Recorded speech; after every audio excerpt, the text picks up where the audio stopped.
Muling sinariwa ng mga residente, LG officials at iba't ibang ahensya sa lokal na pamahalaan ng Baguio ang ika-36 na anibersaryo ng tinaguriang July 16, 1990 killer earthquake.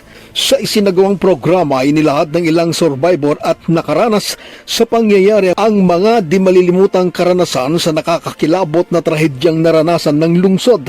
Matatandang alas 4:26 ng hapon habang abala ang mga tao sa kanilang mga regular at normal na gawain at habang ang mga estudyante naman ay nasa mga eskwelahan nang maganap ang malakas na pagyanig ng lupa na tumagal ng 45 segundo na labis na kinasalanta ng Baguio City.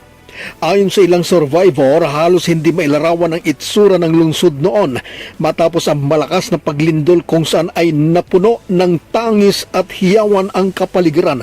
Maraming mga gusali ang gumuho, nagkalat ang mga taong humihingi ng tulong, kabilaan din ang pagdating ng mga casualties at sugatan sa Burnham Park at iba pang lugar sa syudad. Isa si Atty. Mauricio Dumoga na nagbahagi ng kanyang hindi malilimutang karanasan sa naganap na killer earthquake sa lungsod ng Baguio. Ayon sa kanya, nahirapang makapasok ang tulong mula sa national government matapos ma-isolate ang lungsod kung saan ay nahirapang makatawid ang anumang uri ng sasakyan sa mga pangunahing lansangang nag-uugnay sa Baguio City at La Union. Tinamaan tayo ng killer earthquake July 16, 1990. Actually, sunod yung talagang lakas na at mahaba.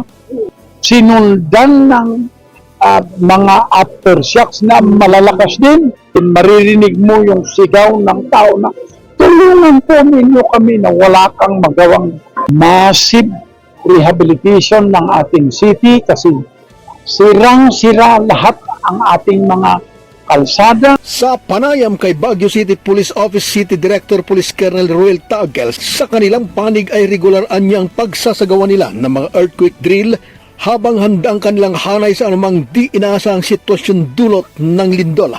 Ay, isang paghahanda po natin dito is yun nga, bringing about awareness at the same time pagsasanay. Yung drills po, the regular drills that we are doing. Not only within the Philippine National Police, but this is in coordination with other government agencies and mga private sectors. Ayon naman kay Mayor Benjamin Magalong, ang naganap na trahedya ay nagbigay sa bawat isa ng aral na dapat ay maging preparado at alerto sa lahat ng pagkakataon. There are a lot of lessons that we learned during this devastation. We learn from it.